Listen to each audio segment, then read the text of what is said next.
Hi friends, என் பேரு கிருஷ்ணா. நான் ஒரு பிரைவேட் எஃப்எம்ல ஆர்ஜேவா இருக்கேன். எவ்வளவோ forwarded messages, voice messages, video messages நம்ம ஃபார்வர்ட் பண்ணிருப்போம். ஆனா இந்த ஒரு மெசேஜ் கொஞ்சம் வித்தியாசமா இருக்கும் அப்படின்னு நான் நம்புறேன். ஏன்னா இது ஒரு உண்மையான ஆத்மார்த்தமான விஷயத்த என் மனசுல இருந்து நான் சொல்ல போறேன். கண்டிப்பா இது உங்களுக்கு பிடிக்கிற விஷயம்னு சொல்ல முடியாது, ஆனா நீங்க பிடிக்கிற ஒரு விஷயத்த பத்தி அப்படின்னு வேணா சொல்லலாம். அன்பான அப்பா அம்மா, புரிதல் நிறைந்த மனைவி, செல்ல குழந்தை, ஊரே என் பேச்சு கேட்கிற மாதிரி ஒரு வேலை, மாசம் சம்பளம், சண்டே அவுட்டிங், லாங் டிரைவ், பசி, தாகம், கோபதாபம் இருக்கிற ஒரு சாதாரண மனுஷன். என்ன விரல்கள்ல மொபைலை மட்டும் பிடிக்காம அப்பப்போ சிகரெட்டையும் பிடிக்கிற, ஸ்டைலா பிடிக்கிறேன் அப்படிங்கிற ஒரு நினைப்புல பிடிக்கிற ஒரு சாதாரண மனுஷன். பர்சனல் ரீசன்ஸுக்காக ஒரு சர்ஜரி ஒண்ணு பண்ண போயிருந்தேன்.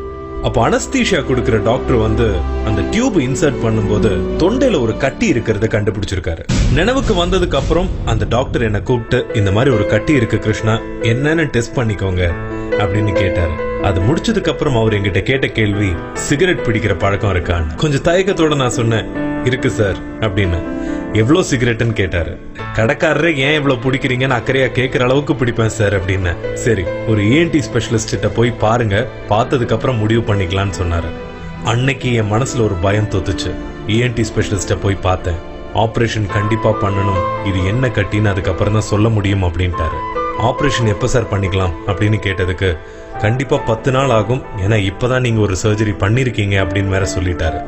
அது வரைக்கும் சிகரெட், ட்ரிங்கிங், இந்த மாதிரி எந்த ஹேபிட் இருந்தாலும் தயவு செஞ்சு நிறுத்திடுங்க அப்படின்னாங்க. அந்த 10 நாள் 10,000 யுகங்கள் கடந்த மாதிரி எனக்கு ஒரு ஃபீல்.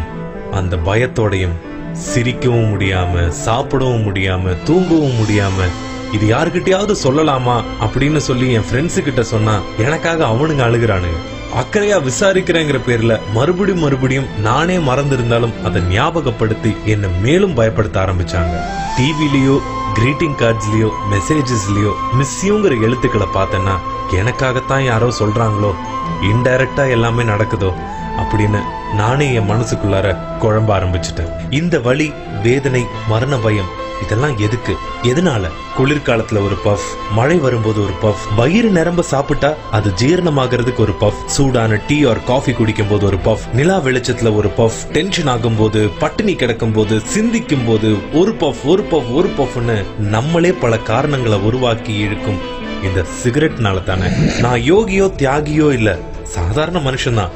சிகரெட்டை நான் விட்டாலும் அது என்ன விடாது அப்படின்னு நினைச்ச ஒரு சாதாரண மனுஷன்.